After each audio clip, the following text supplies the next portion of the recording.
My name is Terry Simonette, and I live in Baltimore, Maryland, and was employed by Capital Impact, I think from 1983 to 2016, 32 plus years.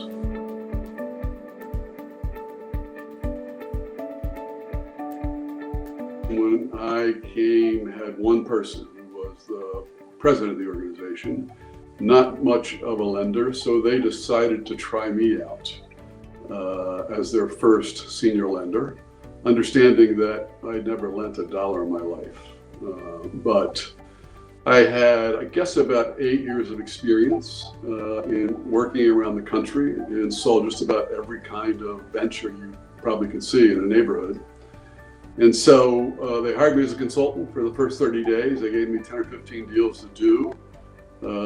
I madly worked with them with Lotus 123 and Finance 101 under my desk. So I learned as I went along, but that's how things started.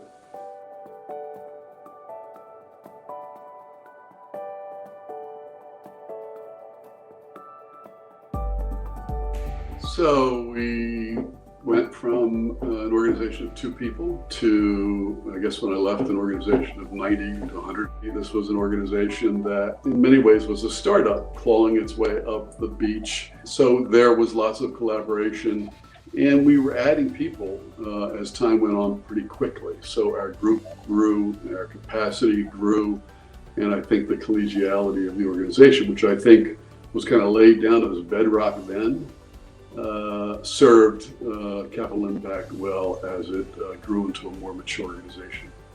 Most of the people we hired did not have lending backgrounds or very little lending backgrounds, because we felt like, particularly early on, we had to hire for sensitivity to community development, people that wanted to do this work. We were trying to demonstrate that you could actually make and manage loans which the traditional financial services sector considered high risk, that we could do that successfully. And as a footnote, I think the first year we did maybe $1.5 million or $2 million in loans, probably not even that much.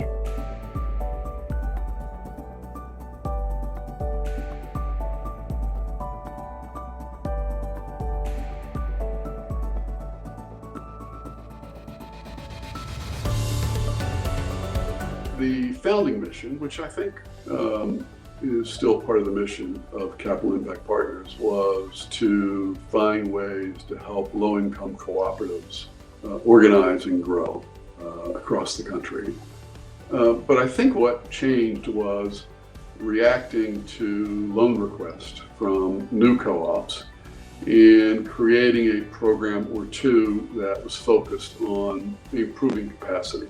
I mean, interestingly, it moved from us essentially reacting to co-ops for loans to us being very proactive to what we ultimately became, which was an organization that was focused across the country on communities and to support those communities with the delivery of resources, which included money, loans, grants, which included capacity building, which included policy changes. So there was always an opportunity for the community development to be involved in receiving our support.